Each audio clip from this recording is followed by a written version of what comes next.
NEET জেই সহ বিভিন্ন competitive এক্সামের জন্য ফিজিক্সে যে সমস্ত ফর্মুলা ইউজড হয় এবং কনসেপচুয়াল প্রবলেমগুলো সলভ করার জন্য যে সমস্ত ফর্মুলা ইউজড হয় সেইগুলো নিয়ে আজকে ডিসকাস করছি।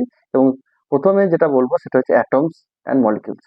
তো অ্যাটমস অ্যান্ড মলিকিউলে প্রথমে যেটা রয়েছে আমাদের যেটা জানতে হবে সেটা হচ্ছে চার্জ অফ এন ইলেকট্রন। আমরা জানি charge of N electron generally, এটা হয়তো কোয়েশ্চেনে নাও দিতে পারে, ওটা কিন্তু তোমাদের মনে রাখতে হবে। এটা হয় যেটা -1.6 × 10⁻⁻⁹ কুলম। আচ্ছা, এবং মাস মাস অফ এন ইলেকট্রন হচ্ছে 9.11 × 10⁻⁻31 কেজি। ওকে, আচ্ছা, প্রোটনের জন্য এটা প্লাস হবে, আর প্রোটনের ক্ষেত্রে মাসটা এটা তোমরা দেখে নেবে। হ্যাঁ, যে জেনারেলি ইলেকট্রনটা বেশি দরকার। আচ্ছা, তার সঙ্গে সঙ্গে এরপরে যেটা লাগবে Bohr atomic model. Bohr atomic মডেলে আমরা দেখতে পাচ্ছি যে মোস্ট ইম্পর্টেন্ট যেটা ফর্মুলা, যেটা আমাদের mv² centimetre force equal to তাদের মধ্যে, তাদের প্রোটন আর ইলেকট্রনের মধ্যে যে কুলম ইন্টারাকশন 1/4πε0 z²/r², ঠিক আছে, ইকুয়াল হয়। এটা মেন ফর্মুলা। এখান থেকে যেটা আসবে Bohr quantization condition, Bohr quantization condition, সেটা আমরা দেখতে পাবো যে mvr ইকুয়াল টু nh/2π, ঠিক আছে। তো এটা হচ্ছে মোস্ট ফান্ডামেন্টাল ফর্মুলা, এবং এই ফর্মুলাকে আমরা ইউজ করে, এই দুটো ফর্মুলা, বেসিক ফর্মুলা ইউজ করে যেটা পাবো অ্যাপ্লিকেশনস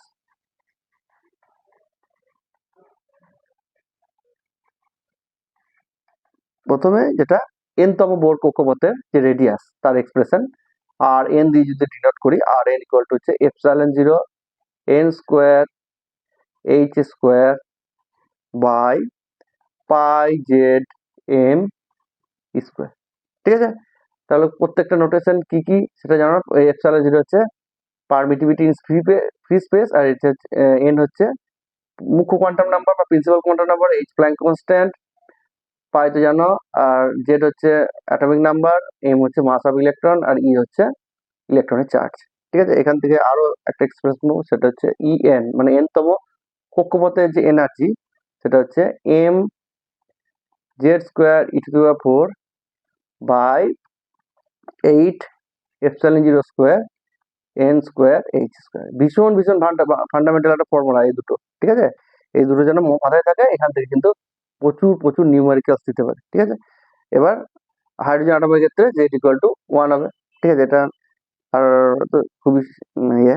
আচ্ছা, এই দুটো অ্যাপ্লাই করে যেটা আমাদের আসে সেটা হচ্ছে, এখান থেকে বলতে পারি আমরা বোর রেডিয়াস মানে আর 0, ঠিক আছে। এন সরি 0 না, n=1, n=1 পুট করলে যেটা বোর রেডিয়াস বলবো সেটা হচ্ছে ε0, n এর মান 1, তাহলে ε0h²/π/z/m, z এর ভ্যালু 1 পুট করে দেবো, তাহলে যেটা আসবে সেটা হবে তোমার 0.53 আংস্ট্রম, ঠিক আছে। এখান থেকে একটা ইম্পর্টেন্ট ফর্মুলা পাবো, সেটা হচ্ছে ফার্স্ট অরবিটে যে আয়োনাইজেশন পোটেনশিয়াল, ঠিক আছে। আমরা সমস্ত ভ্যালু যদি পুট করে দিই, জেড এর ভ্যালু 1, এম এর ভ্যালু মাস অফ ইলেকট্রন, ই এর ভ্যালু ইলেকট্রনের চার্জ, ε0 ভ্যালু, এন এর ভ্যালু 1, সব পুট করলে যেটা আসবে সেটা হচ্ছে -13.6 ইলেকট্রন ভোল্ট। এটাকে আমরা বলি আয়োনাইজেশন পোটেনশিয়াল, বা হাইড্রোজেন অ্যাটমের ফার্স্ট অরবিটের ইলেকট্রনকে ওখান থেকে রিডিউস করতে, মানে বাইরে বের করে নিয়ে যেতে যে পরিমাণ এনার্জি লাগবে সেই ভ্যালুটা, ঠিক আছে। এইখান থেকে আমরা হায়ার অরবিট থেকে এক্সাইট করতে কি পরিমাণ এনার্জি লাগবে সেটা ফর্মুলা পেয়ে যেতে পারি, এটা, ঠিক আছে। দুটো গুরুত্বপূর্ণ রিলেশন। এবং এখান থেকে আর একটা অ্যাপ্লিকেশনস যেটা পাই, হাইড্রোজেনের স্পেকট্রা অফ হাইড্রোজেন অ্যাটম, ঠিক আছে। কি পাবো আমরা এই ফর্মুলাকে, E=hc/λ, ওটা দিয়ে যদি রিডিউস করি এবং সমস্ত কনস্ট্যান্ট গুলো যদি একটাতে ঢুকিয়ে দিই তাহলে যেটা আসবে একটা কনস্ট্যান্ট, সেটা হচ্ছে আর এইচ 1/ni² মাইনাস 1/nf²। ঠিক আছে, এটা হচ্ছে ফান্ডামেন্টাল ফর্মুলা, যেখানে আর এইচ এর ভ্যালুটা যেটা বলা রিক্টার কনস্ট্যান্ট, এটার ভ্যালু হচ্ছে 1, এটা মনে রাখতে হবে। ঠিক আছে, 109706 সেন্টিমিটার ইনভার্স। ওকে, এখান থেকে হাইড্রোজেনের বিভিন্ন সিরিজ, যেগুলো বামার, লাইম্যান, পাসেন, ব্র্যাকেট, ফুন্ড, এগুলো আমরা সব পেয়ে যাবো। আমরা জানি হাইড্রোজেন অ্যাটমের ক্ষেত্রে বামার সিরিজটা দেখা যায়, সেই কারণে আমরা বামারটা আগে লিখছি। 1/λ হবে যদি যে কোনো অরবিট থেকে সেকেন্ড অরবিটে জাম্প করে ইলেকট্রন, তাহলে 1/2² 1/nf²। ঠিক আছে, যেখানে তাহলে nf এর ভ্যালু হবে নিশ্চয়ই 2 বাদ রেখে বাকিগুলো সব 2, 3, 4, 5 and so on। ঠিক আছে, দিস ইজ কল বামার লাইন, এবং হাইড্রোজেন অ্যাটমের ক্ষেত্রে এই বামার লাইনই দেখা যায় এবং এটি ভিজিবল রেঞ্জে হয়। এর জন্য মাথায় থাকে বামার সিরিজ কিন্তু ভিজিবল রেঞ্জে হয়। ঠিক আছে, এটা হচ্ছে বামার। তারপর লাইম্যান, লাইম্যান হচ্ছে 1/λ equal to RH to 1/1² minus 1/nf²। এখানে nf এর ভ্যালু হবে নিশ্চয়ই, বোঝাই যাচ্ছে 2, 3, 4, 5 and so on।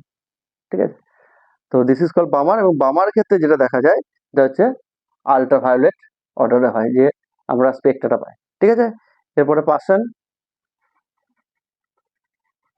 পাসেনের ক্ষেত্রে হয় 1/λ equal to RH into 1/3² minus 1/nf², যেখানে nf এর ভ্যালু হচ্ছে 4, 5, 6, 7 and so on। তাছাড়াও আর দুটো সিরিজ আছে, সেটা হচ্ছে আমাদের ব্র্যাকেট, ব্র্যাকেটের ক্ষেত্রে এটাকে বলবো wave number equal to RH into 1/4² minus 1/nf², এখানে nf ইকুয়াল টু হচ্ছে 5, 6, 7, 8, 9 so on। ওকে, আর হচ্ছে ফান্ড,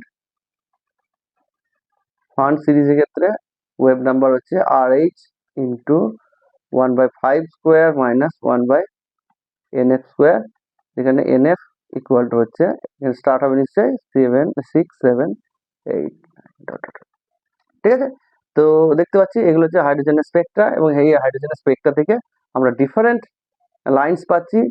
হ্যাঁ, আমাদের এটা বললাম আমি, যেটা ভিজিবল, বামারটা ভিজিবল, লাইম্যানটা হচ্ছে আল্ট্রাভায়োলেট, পাসেনটা হচ্ছে আমাদের যেটা ইনফ্রারেড বা অবলোহিত, আর ফান বা ব্র্যাকেট, এই দুটো কিন্তু ইন্টেন্সিটি খুব কম হয়। ঠিক আছে, এটাকে নেগলেক্ট করা হয় না। আরো একটা ইম্পর্টেন্ট যে রিলেশন আছে, হ্যাঁ, সেটা এটা মনে রাখবে, ই এন, এন না লিখে আমি E2 লিখছি। ঠিক আছে, E2 minus E1 equal to H new বা hc/λ। ঠিক আছে, এটা একটা ইম্পর্টেন্ট একটা রিলেশন। এই রিলেশন থেকে আমরা কোন একটা অরবিট থেকে অন্য একটা অরবিটে জাম্প করলে কি পরিমাণ ওয়েভলেন্থ বা কি পরিমাণ আমাদের কি আমাদের ফ্রিকোয়েন্সি এমিশন হতে পারে, সেটা আমরা এখান থেকে পেয়ে যাই। ওকে, তো কাজেই এই হচ্ছে আমাদের মোটামুটি ফর্মুলা ফর অ্যাটমিক স্পেকট্রা। এবং এছাড়া আর একটা ছোট্ট একটা পোর্শন আছে, সেটা হচ্ছে এক্স রে। ঠিক আছে, এটা ওই অ্যাটমিক ফিজিক্সের মধ্যেই পড়ে। এটা এক্স রে এর মধ্যে যেটা রয়েছে, দু রকম এক্স রে পাওয়া যায়, একটা হচ্ছে continuous X ray, continuous, basic থিওরিতে আমি যাচ্ছি না। তো কন্টিনিউয়াস স্পেকট্রার ক্ষেত্রে আমরা যে পরিমাণ পোটেনশিয়াল ইউজ করব কুলিজ নলে, ঠিক আছে, সেই ক্ষেত্রে মিনিমাম যে পোটেনশিয়ালটা দিলে আমার যে এক্স রে এমিশন হবে, এটা হচ্ছে hc/λ। ঠিক আছে, এখান থেকে খুব অঙ্ক দেয়, নিউমেরিক্যাল প্রবলেম দেয়, যেখানে মিনিমাম পোটেনশিয়াল কত দিতে হবে বা এত মিনিমাম পোটেনশিয়াল দিলে কত ওয়েভ লেন্থের এমিশন হবে সেটা পাওয়া যায়। ঠিক আছে, তাছাড়াও রয়েছে আর একটা ক্যারেক্টারিস্টিক্স এক্স রে,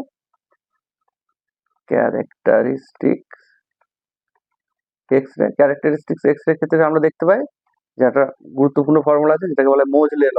ঠিক আছে, মোজলে ল হচ্ছে ফ্রিকোয়েন্সি অফ দ্য, আমার যে অ্যাটম নিয়েছি বা যে সাবস্টেন্স নিয়েছি, তার যে ফ্রিকোয়েন্সি পাবো, সেখান থেকে যে ফ্রিকোয়েন্সি পাবো তার অ্যাটমিক নাম্বারের সঙ্গে প্রপোর্শনাল, মানে যেটা frequency square root is proportional to the atomic number, যেটা কে আলফা লাইনের ক্ষেত্রে। কে আলফা লাইন নিশ্চয়ই তোমরা জানো, কে আলফা লাইনের ক্ষেত্রে কে আলফা রেখার ক্ষেত্রে দেখা যায় যে আমাদের জেডটা রুট ওভার নিউ এর সঙ্গে প্রপোর্শনাল। এই হচ্ছে তোমাদের অ্যাটমিক স্পেকট্রাম। নিউক্লিয়ার ফিজিক্সও নিট সহ বিভিন্ন কম্পিটিটিভ এক্সামের জন্য খুব গুরুত্বপূর্ণ একটি পার্ট, এবং এটা খুব অল্প পরিশ্রম করে কিন্তু ভালো স্কোর করা যায়, বিশেষ করে নিউমেরিক্যাল এবং কনসেপচুয়াল প্রবলেমের জন্য যে সমস্ত ফর্মুলাগুলো খুব ইউজফুল সেগুলো আমি এখানে ডিসকাস করছি। প্রথম যে ফর্মুলাটা দরকার সেটা হচ্ছে আমাদের মাস ইকুইভ্যালেন্স, যে আইনস্টাইন রিলেশন, ঠিক আছে, মাস এনার্জি ইকুইভ্যালেন্স, ঠিক আছে, যেটা আমরা জানি কি আইনস্টাইন রিলেশন নিয়ে, যেটাকে বলা হয় আইনস্টাইন রিলেশন, সেটা হচ্ছে E equal to mc square. এখানে এনার্জি মাসে বা মাস এনার্জি কনভার্ট হতে পারে, এবং 1 গ্রাম মাস যদি আমি ডিস্ট্রয় করতে পারি তাহলে সেখান থেকে যে করসপন্ডিং যে এনার্জি পাবো সেটা হচ্ছে ক্যালকুলেট করে দেখা যায়। এটা মনে রাখতে পারো বা ক্যালকুলেশন করতে পারো, অত অল্প সময় তো করা যাবে না, কাজে এটা মনে রাখবে 1 গ্রাম মাস ডিস্ট্রয় করলে 9 × 10⁻13 জুল এনার্জি পাওয়া যায়, ঠিক আছে। যদি এটা সিএস, এটা এমকেএস আছে, ওটাকে কনভার্ট করে নেবে। আচ্ছা, ইকুইভ্যালেন্স এনার্জি অফ ইলেকট্রন, সে আমি ইলেকট্রনের যে মাস তাকে ইকুইভ্যালেন্ট এনার্জিতে যদি কনভার্ট করা যায়, ইকুইভ্যালেন্স এনার্জি অফ ইলেকট্রন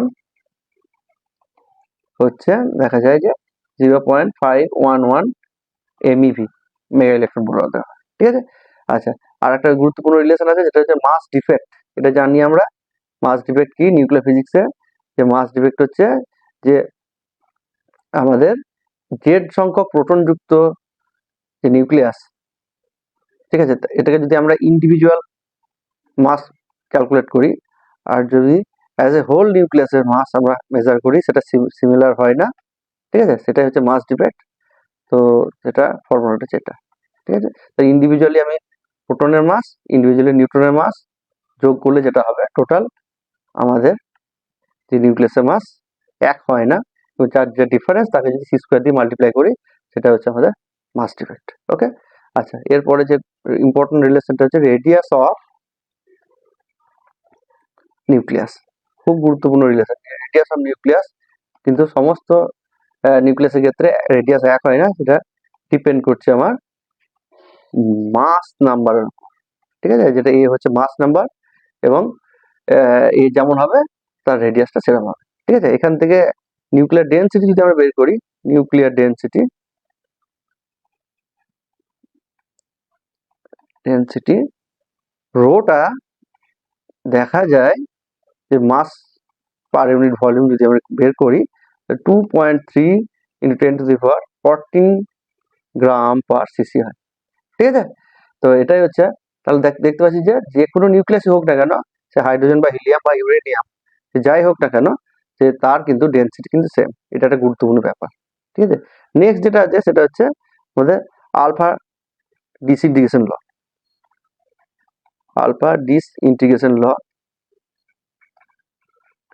ল, এখান থেকে আমরা জানি যে কোনো নিউক্লিয়াস থেকে যে নিউক্লিয়াসকে এভাবে রিপ্রেজেন্ট করা যায়, জানি এক্স একটা নিউক্লিয়াস যার মাস নাম্বার হচ্ছে এ আর অ্যাটমিক নাম্বার হচ্ছে জেড, মানে প্রোটন নাম্বার হচ্ছে জেড। তো সেখান থেকে যে একটা আলফা পার্টিকেল বেরিয়ে যায় তাহলে তার মাস নাম্বার 4 কমে যায়, এবং কি হয়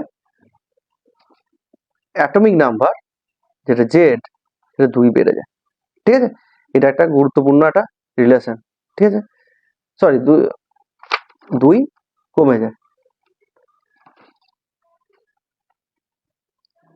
তার সঙ্গে আলফা যেটা কি আলফা হচ্ছে হিলিয়ামের একটা নিউক্লিয়াস, ঠিক আছে। আচ্ছা, তার সঙ্গে সঙ্গে আরেকটা ল আছে সেটা হচ্ছে বিটা ডিসইন্টিগ্রেশন এনার্জি, ঠিক আছে। তা সে সিমিলার নিউক্লিয়াস থেকে যদি একটা বিটা পার্টিকেল বেরিয়ে যায় তাহলে দেখা যায় কি যেটা ওয়াই নিউক্লিয়াস তৈরি হচ্ছে তার মাস নাম্বার অ্যাজ ইট ইজ থাকে, বাট তার যে অ্যাটমিক নাম্বার 1 বেড়ে যায়, ঠিক আছে। এটা হচ্ছে জেনারেলি এটা বিটা প্লাস বলা হয় বা পজিট্রন বলা হয়, ঠিক আছে। এটা ইলেকট্রন প্লাস, এটা বেরিয়ে যাবে। তো যাই হোক, এই হচ্ছে আমাদের রিলেশন। আর একটা যেটা ইম্পর্টেন্ট রিলেশন রয়েছে সেটা হচ্ছে রেডিও অ্যাক্টিভিটি। এখান থেকেও কিন্তু প্রচুর নিউমেরিক্যাল এবং কনসেপচুয়াল প্রবলেম আসতে থাকে এই নিট বা জেই এই সমস্ত।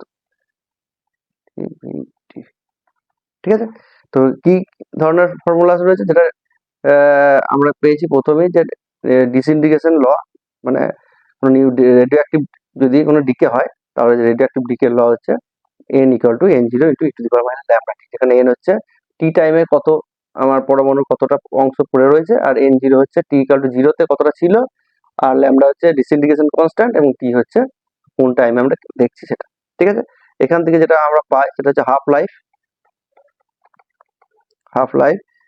টি হাফ ইকুয়াল টু হচ্ছে 0.693, এটা ইজিলি ক্যালকুলেট করে পাওয়া যায় বাই ল্যামডা। ঠিক আছে, এবং আরো একটা জিনিস পাই সেটা অ্যাভারেজ লাইফ যদি দেখা যায়, এটাকে আমরা টি অ্যাভারেজ দিয়ে ডিনোট করি বা টাও দিয়ে ডিনোট করলাম। ঠিক আছে, সেটা হচ্ছে দেখা যায় 1 বাই ল্যামডা, আমরা ডিসইন্টিগ্রেশন কনস্ট্যান্টের রেসিপ্রোকাল হয়, তার মানে সেটাকে আমরা লিখতে পারি টি হাফ, যেটা হচ্ছে অর্ধায়ু বা হাফ লাইফের এইভাবে কানেক্টেড হবে। ঠিক আছে, এই হচ্ছে রেডিও অ্যাক্টিভিটির ল। এই তিনটে ল থেকে প্রচুর পরিমাণ প্রবলেম দেয়, এটা কিন্তু ভালো করে প্র্যাকটিস করতে হবে। ওকে, তাছাড়া নিউক্লিয়ার রিয়াকশনের একটা থেকে অঙ্ক দিতে পারে, যদি একটা কোনো নিউক্লিয়ার রিয়াকশন পাই আমরা a প্লাস বি, সেখান থেকে দুটো এলিমেন্ট তৈরি হচ্ছে সি প্লাস ডি, তাহলে কিউ ভ্যালু বের করতে যদি দেয়, এটা খুব ইজিলি বের করা যায়।